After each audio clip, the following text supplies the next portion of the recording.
बिस्मिल्लाहिर्रहमानिर्रहीम रब्बि इश्रह ली सदरी वयस्सिर ली अमरी वहलुल उक़दतम मिन लिसानी यफ़क़हू क़ौली rabbi ज़िदनी इल्मा। My dear students of class 10th, how are you? Hoping you to be fine and good. Today we are here again by the grace of Allah. और आज जो हमारे numericals remaining थे हम उनको कंप्लीट करने की कोशिश करेंगे और इसके साथ ही हम रिव्यू क्वेश्चंस और न्यूमेरिकल क्वेश्चंस करके इस चैप्टर को एंड करेंगे इंशाल्लाह, ठीक है। So without wasting time we start with the numerical 10.7। A transverse wave produced on a spring has a frequency 190 hertz. Frequency is 190 hertz and it travels along the length of the spring 90 metre. यानी पूरा जो spring है उसकी length कितनी है? 90 metre. So it is distance और time आपके पास है 0.5 seconds. What is the period of the wave? यानी time period, speed of the wave यानी velocity, and what is the wavelength of the wave. आपने वेवलेंथ यानी लैम्डा भी निकालना है, ठीक है। So we have the solution. Frequency 190 hertz, length is d, distance 90 metre, time is 0.5 second. Required is time period, speed and lambda. Time period के लिए formula क्या है? Time period is the reciprocal of frequency, t is equals to 1/f, v is equals to d/t। और lambda के लिए हम formula use करेंगे v is equals to f lambda. t is equals to 1/f, हमने यहाँ पे f की value put की, so answer is 0.01 second. v is equals to d/t, दोनों की वैल्यू पुट करें, answer is 180 metre per second. v is equals to f lambda, आप यहाँ पे इसको सेंड कर दे दूसरी तरफ। Lambda is equals to 180/190 and the answer is lambda is equals to 0.95 metres. Now the next numerical is water waves in a shallow dish are 6 centimetre long, lambda is 6 centimetre. आपने इसको convert करना है metres में। At one point the water moves up and down at a rate of 4.8 oscillations पर second. 4.8 oscillations पर second यानी आपको n/t oscillations पर सेकेंड दी हुई है। सो फ्रीक्वेंसी इज गिवन, तो हम इसका यूनिट लिख सकते हैं 4.8 हर्ट्ज़। सेंटीमीटर को हमने मीटर में कन्वर्ट कर दिया। रिक्वायर्ड आपने स्पीड बतानी है, टाइम पीरियड बताना है। स्पीड के लिए फॉर्मूला है v is equals to f lambda, time period के लिए t is equals to 1/f, v is equals to f lambda, f की वैल्यू 4.8, लैम्डा की value 0.06, so answer is 0.29 metre per second. यहाँ पे time period 1/f, f की value put करें 4.8, answer is 0.21 second. Now the next numerical is 10.9। At the end of a ripple tank 80 centimetre across, यानी ripple tank की length कितनी है? 80 centimetre. आप ये डिस्टेंस गिवन है, आप इसको डिवाइड करें 100 से, आपके पास वैल्यू आ जाएगी 0.8 मीटर्स, ठीक है। उसके बाद फ्रीक्वेंसी आपको गिवन है 5 हर्ट्ज़ और लैम्डा आपको दिया हुआ है 40 मिलीमीटर। मिलीमीटर के लिए आप इसको डिवाइड करेंगे 1000 से, ठीक है। आपने फाइंड आउट क्या करना है? टाइम जो एक वेव लेगी यहाँ से यहाँ तक मूव करने में, तो formula is v is equals to d/t, लेकिन क्योंकि यहाँ पे v भी अननोन है तो v पहले हम फाइंड आउट करेंगे। v is equals to f lambda से, f की वैल्यू 5 है, लैम्डा की वैल्यू 0.04, यहाँ से हमें v की वैल्यू मिल गई। अब हम v की वैल्यू फार्मूला में पुट करेंगे, v is equals to d/t, t is equals to d/v, t is equals to d की वैल्यू है 0.8 और हमारे पास v की वैल्यू है 0.2, सो time is 4 seconds. Now the last numerical is what is the wavelength of the radio wave transmitted by FM radio station at 90 megahertz. आपने wavelength निकालनी है, ठीक है। लैम्डा आपने फाइंड आउट करना है। आपके पास फ्रीक्वेंसी गिवन है 90 मेगाहर्ट्ज़, मेगा को हमने चेंज किया 10⁻6 में, और आपके पास आगे है speed of the radio wave 3 × 10⁸ metre per second, ठीक है। स्पीड भी यहाँ पे हमने पुट कर दी, v is equals to f lambda, v is equals to f lambda, lambda is equals to v/f, lambda is equals to v की value 3 × 10⁸, f की वैल्यू है 19 × 10⁻6, यहाँ पे लैम्डा की वैल्यू हमारे पास आ गई 3.33 मीटर्स, ठीक है। नाउ द रिव्यू क्वेश्चंस अगर आप देखें बेटा तो यहाँ आपने ये सारे क्वेश्चंस किए हुए हैं। एक है 10.6 क्वेश्चन, ये मैं आपको करवा देती हूँ। Draw transverse wave with an amplitude of 2 centimetre and a wavelength of 4 centimetre, label a crest and a trough on the wave, ठीक है।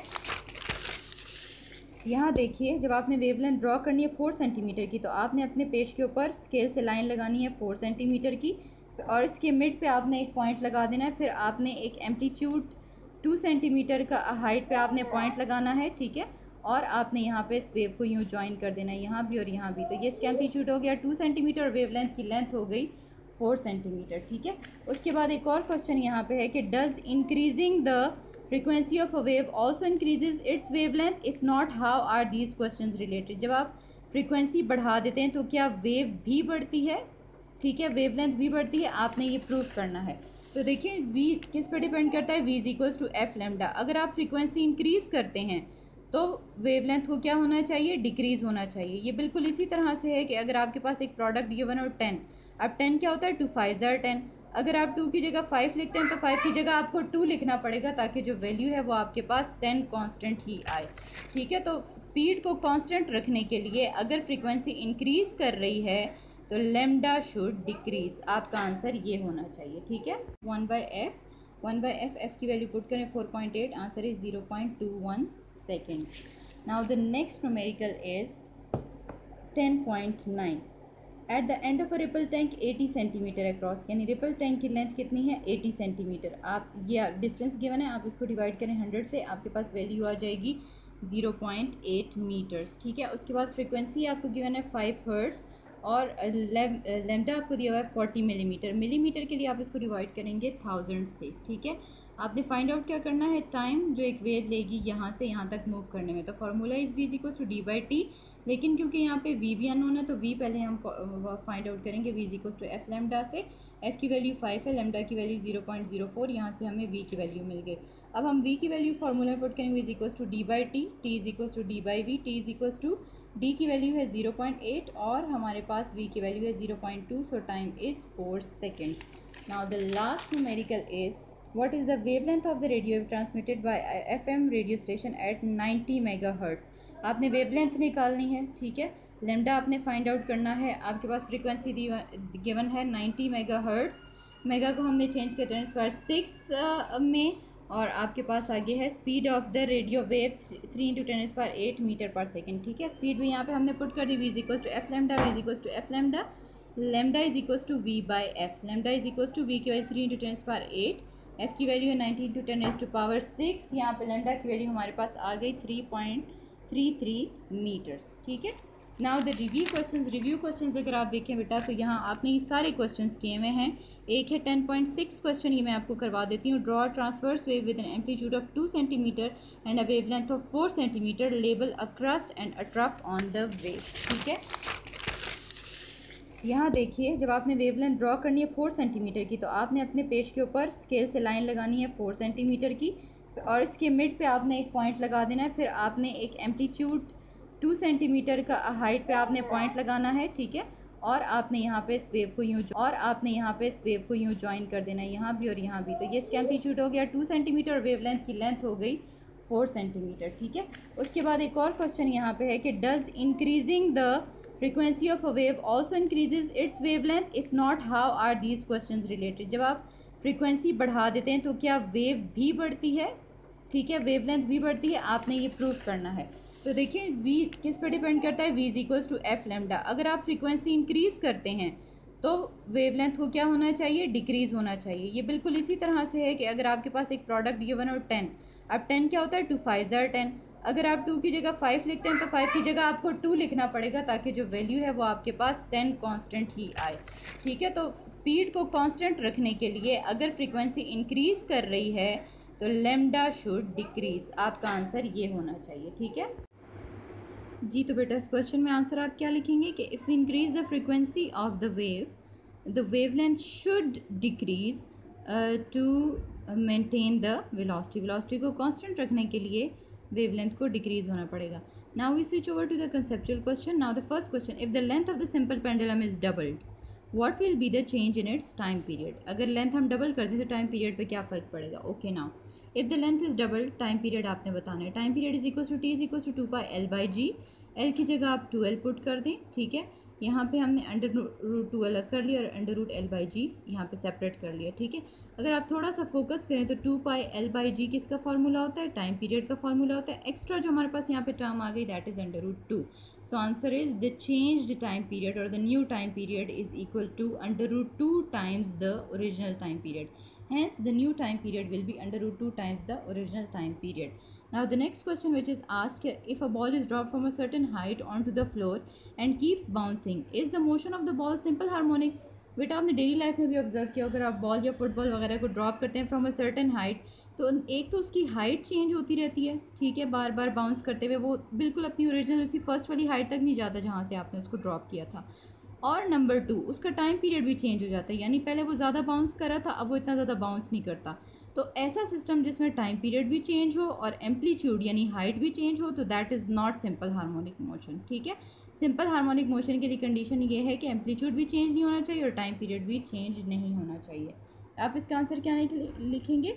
No, because when ball is dropped its potential energy decreases every time the ball bounces and the time period also decreases. दोनों constant नहीं है, therefore जो आपके पास ये system है ball का, this is not simple harmonic motion. ठीक। Now the third question, a student performed two experiment with a simple pendulum. She used two bobs of different masses by keeping other parameters constant. To his her astonishment, the time period of the pendulum did not change. Question आपसे पूछा हुआ है कि एक student ने एक experiment किया और दोनों दफ़ा उसने मैथ चेंज किया, लेकिन वह हैरान रह गया कि जो टाइम पीरियड है उस पर कोई फ़र्क नहीं पड़ता। ठीक है, तो अब इसकी वजह क्या है कि क्योंकि t is equal to 2πL/g, यहाँ पे मैथ्स का कोई कॉन्सेप्ट ही नहीं है, मैथ्स पे तो टाइम पीरियड डिपेंड ही नहीं करता, it is independent of maths, therefore time period did not change, इसलिए दोनों दफ़ा एक्सपेरिमेंट में टाइम पीरियड चेंज नहीं हुआ। Now the next question is what types of waves do not require any material medium for the propagation. तो ये हम पढ़ चुके हैं कि electromagnetic waves do not require any medium for the propagation, for example X-rays, light waves and radio waves. Now the last question is plane waves in the ripple tank undergo refraction when they move from deep to shallower water. What change occurs in the speed of the wave? जब भी water waves जाती हैं from deep to shallow water तो हमेशा याद रखिए कि उनकी लैम्डा यानी वेवलेंथ डिक्रीज करती है, लेकिन फ्रीक्वेंसी पे कोई असर नहीं पड़ता। ठीक है, so as v is equal to F lambda, अगर फ्रीक्वेंसी आपके पास कांस्टेंट है तो वेवलेंथ क्या हो जाएगी? डिक्रीज हो रही है। जब वेवलेंथ डिक्रीज हो रही है तो स्पीड भी क्या हो जाएगी? डिक्रीज हो जाएगी। तो इसका आंसर में मेन कॉन्सेप्ट क्या है कि जब वाटर वेव्स ट्रैवल करती हैं फ्रॉम डीप टू शैलो और मीडियम तो स्पीड पे क्या असर पड़ता है? क्योंकि फ्रीक्वेंसी तो कांस्टेंट रहती है तो स्पीड क्या हो जाती है? डिक्रीज हो जाती है। ठीक है, आपने ये सारे review questions, conceptual question, numerical question सब अपनी कॉपीज़ पे कंप्लीट करने और इंशाल्लाह नेक्स्ट लेक्चर में हम अपना नेक्स्ट चैप्टर स्टार्ट करेंगे, लेकिन उससे पहले आपने अपना सारा काम कंप्लीट करके पिक्चर मुझे सेंड करनी है। कुछ बच्चे मुझे पिक्चर सेंड कर रहे हैं, प्लीज़ बाकी स्टूडेंट्स भी अपना फीडबैक ज़रूर दें। थैंक यू, अल्लाह हाफिज़। तो दफ़ा उसने मैथ्स चेंज किया, लेकिन वह हैरान रह गया कि जो टाइम पीरियड है उस पर कोई फ़र्क नहीं पड़ता। ठीक है, तो अब इसकी वजह क्या है कि क्योंकि t is equal to 2πL/g, यहाँ पे मैथ्स का कोई कॉन्सेप्ट ही नहीं है, मैथ्स पे तो टाइम पीरियड डिपेंड ही नहीं करता, it is independent of maths, therefore time period did not change, इसलिए दोनों दफ़ा एक्सपेरिमेंट में टाइम पीरियड चेंज नहीं हुआ। Now the next question is what types of waves do not require any material medium for the propagation. तो ये हम पढ़ चुके हैं कि electromagnetic waves do not require any medium for the propagation, for example X-rays, light waves and radio waves.